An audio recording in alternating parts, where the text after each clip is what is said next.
ini salam dari Minahasa. Iya ya, itu saja. Ini salam kebangsaan. Merdeka!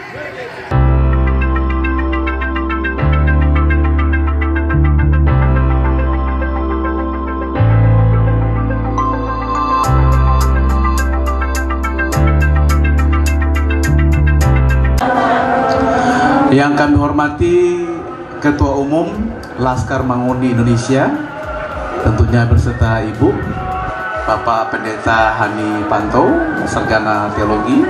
Hingga kokoh kita menjadi satu kesatuan kompak antar umat beragama yang ada di Kota Manado khususnya. Sehingga apa yang menjadi cita-cita kita menjadi kota yang moderat, ya, kota yang kita sepakati oleh pemerintah, LSM dan semua lapisan umat beragama, sehingga alhamdulillah Manado dijadikan kota doa karena berkat dari moderasi. Assalamualaikum warahmatullahi wabarakatuh. Saya pribadi sangat berbahagia ada di tempat ini karena ini bukan dalam konteks orang bersombong, ini dalam konteks berbicara tentang pengakuan. Tentu saya diundang di sini harus tahu saya ini siapa. Kan tidak mungkin sembarangan orang undang. Apalagi acara-acara muslim seperti ini yang diundang itu pendeta. Kalau undang ustadz, undang wali kota, undang camat itu biasa, normal kan acara-acara seperti ini, ada perwakilan seperti itu. Tapi acara seperti ini pendeta diundang, itu sesuatu yang langka, itu sesuatu yang beda. Saya punya prinsip bahwa saya pernah tulis di Facebook begini, hidup itu hanya sekali dan singkat. Tetapi kalau hidup kita menjadi berkat bagi banyak orang, maka sekali hidup itu cukup. Saya datang, saya lihat lebih dulu ini, temanya rukun dalam keberagaman. Kenapa tidak ditulis rukun Islam saja? Karena kan ini muslim semua acaranya.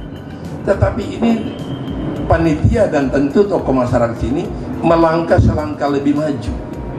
Walaupun kita acaranya muslim, tapi nasionalnya terlihat dari sini, kerukunannya terlihat dari sini. Itu spiritnya menuju ke sini. Kalau soal ada masyarakat, ada oknum yang masih tidak sejalan, itu biasa, selalu ada orang-orang yang tidak sependapat. Jadi seperti saya ada di tempat ini. Minggu lalu saya ada di Banjar, di masjid apa itu Hasanah. Nah, dengan wakil wali kota di sana, saya juga di Daulat sampaikan seperti ini. Beberapa hari yang lalu saya ada di halal bihalal di desa Kaima di sana, di Robokan. Jadi Laskar Manguni juga ada banyak sana. Saya suruh pakai seragam datang semua, membaur dengan Banser dan Ansor, agar waktu foto itu naik bukan hanya cuma di Sulut, secara nasional orang akan melihat di Sulawesi Utara ini, apalagi Manado ini, sebenarnya kerukunan ini, keberagaman ini sudah terjaga begitu lama. Agar apa? Agar tidak kita terprovokasi oleh kelompok atau individu oknum yang ingin membuat kerukunan ini jadi bersoalan. Jadi saya senang sekali membaca ini, rukun dalam keberagaman. Karena apa? Dia berbicara sudah lintas, sudah keluar dari muslim. Maksudnya keluar muslim bukan agamanya, maksudnya bermasyarakatnya, bertoleransinya itu semua berawal dari dalam dulu, baru dia keluar. Makanya saya bilang pemahaman dari masyarakat Ternate Baru ini, ya gambarannya dari sini. Kalau tidak, mana mungkin saya itu diundang di tempat ini. Jadi terima kasih untuk masyarakat sini, tentu tidak terlepas dari tanda kutip imam yang ada di sini. Coba pemuda yang remaja bilang, Pak Imam mau undang pendeta Hani Panto, jangan undang untuk kafir itu kemana? Tidak akan sampai ke sini. Saya berdiri di sini percaya pasti ada oknum, ada kelompok dari kalangan muslim yang tidak setuju. Ngapain sih halal bihalal undang pendeta? Tetapi juga jangan salah, di kelompok saya pun, di Kristen pun pasti ada yang berpikir, apa itu pendeta itu berdiri di sana mau bikin pencitraan aja. Selalu Waktu melakukan kebaikan, ada oknum, ada kelompok yang tidak setuju. Tetapi selama tujuan kita itu positif, jalan saja. Oh, sudah begitu resikonya. Saya sering dengar ceramah dari Ustadz, dari Habib di TV. Saya sering nikmati itu. Ternyata sama Adan dan Hawanya. Anaknya dua sama, lalu telusuri. Di Kristen bilang itu Abraham, di Muslim bilang itu Ibrahim. Kalau tidak salah tolong koreksi ya. Lalu dari Abraham itu turun dapat Ishak. Dari Ibrahim turun itu dapat Ismail. Betul ya, Imam ya? Nah, dari Ismail itulah turunnya Nabi Muhammad. Betul. Dari Ishak itulah munculnya Yesus itu. Jadi sebenarnya banyak yang sama. Ada Musa, ada Firaun, ada Ayub. Bahkan sering saya katakan begini, bahkan waktu Yesus atau Muslim Nabi Isa itu dikandung, mirip sama. Kita di Kristen bilang itu Maryam, di Muslim bilang itu Siti Maryam. Kita sama bahwa waktu lahir itu terjadi perbedaan. Teman-teman di Muslim bilang itu Nabi Isa, di Kristen bilang itu Yesus adalah Tuhan. Jalan aja, jangan saling paksa. Karena apa? Muslim itu memahami agamanya melalui Al-Quran, Kristen memahami Kristen itu melalui Alkitab. Tidak. Walaupun banyak yang sama, ada hal perbedaan. Itu kuncinya kerukunan dalam keberagaman. Kita sering itu yang diperdebatkan yang tidak sama, yang sama banyak kok tidak dibicarakan. Kalau ada yang jadi mu'alaf, jangan tiba-tiba kau ceramah jelek-jelekin Kristen. Jangan istilah sekarang ada di YouTube jadi murtadin, yang dari Muslim masuk Kristen, lalu kau tiba-tiba jelek-jelekin Muslim. Ini yang jangan bikin kacau nih orang begitu. Kalau saya bisa bilang ke presiden tuh yang model-model begini, ini tangkap semuanya. Dorang itu jangan provokasi. Karena apa? Bicara agama yang dibawa terus berpikir, oh ini yang jadi contoh. Oh, tokoh agama yang bicara harus kita percaya. Jangan dulu percaya, karena belum tentu dalam tanda kutip ini tokoh-tokoh agama itu juga ada bicara betul. Makanya kembali kepada Alkitab, kembali kepada Al-Quran. Mana yang Nabi Muhammad ajar, mana yang saya ajar. Jadilah Muslim yang baik, agar kalau ada orang Kristen tetangganya, dia boleh tidur. Orang lain bilang tasono sedang. Kalau engkau jadi Kristen yang baik, tetanggamu Muslim, dia tidur enak karena dia tahu di sebelah Kristen yang baik. Jalan saja, urusan Tuhan, urusan sorga, urusan kita masing-masing. Membuat sesuatu yang rukun, yang baik, butuh waktu, butuh proses. Nah, maka kita semua masyarakat harus jaga ini. Jangan karena persoalan pribadi, persoalan satu orang, kita sudah bawa suku, kita sudah bawa agama. Daya ledaknya, daya rusaknya sangat luar biasa. Nah, kita ini sekarang nomor 2 kota toleran di Indonesia sesudah Singkawang. Bedanya juga tipis.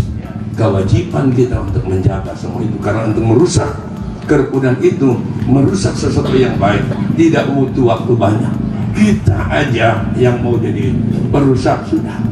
Jadi harus dijaga kerukunan beragama di Sulawesi Utara. Saya sering kutip itu bagaimana Belanda membuang Kiai Mojo di Tondano dari tahun 1829 itu, menetap di Jakon yang kita kenal di Tondano. Yang saya baca di internet, dia membawa pengawal pengikut 63 orang, laki-laki semua.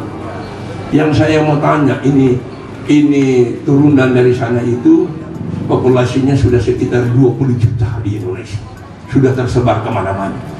Nah, mama mereka dari mana? Mama mereka itu orang binasa. Jadi orang binasa ini tolerannya sudah bukan baru sekarang, sudah dari zaman dulu. Ini yang harus dijaga secara khusus. Muslim dan Kristen yang ada di kota Manado harus jadi pionir untuk menjaga kerukunan itu. Percayalah, ribut masalah itu tidak akan mendatangkan kebaikan bagi semua pihak. Jadi jangan terburu-buru ada hoak, saling ancam, saling serang, hati-hati. ini bisa ada oknum-oknum yang bisa merusak tatanan kerukunan beragama, kerukunan masyarakat.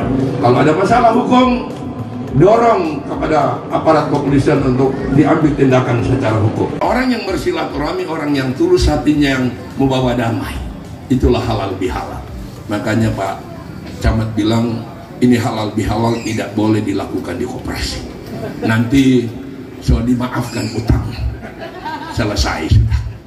Gitu. Jadi terima kasih, mau kasih panjang nanti ada imam di sini, so kita semua ambil waktunya semua. Jadi terima kasih untuk masyarakat Ternate Baru, pemerintah, desa, ada lurah, ada kepala lingkungan, camat, seterusnya, ini tokoh-tokoh agama, tokoh masjid.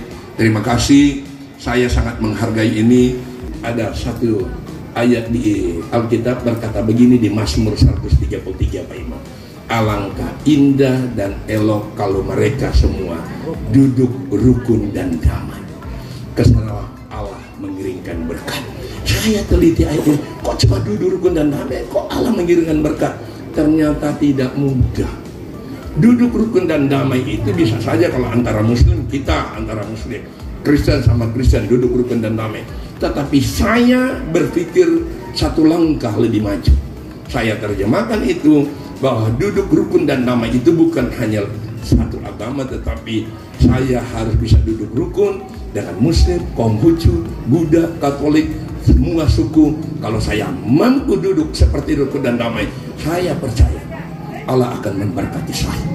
Jadi spirit ini yang saya bawa, bahwa kalau ada orang-orang hanya menerjemahkan dalam lingkup agamanya, saya sudah satu langkah ke depan. Untuk apa?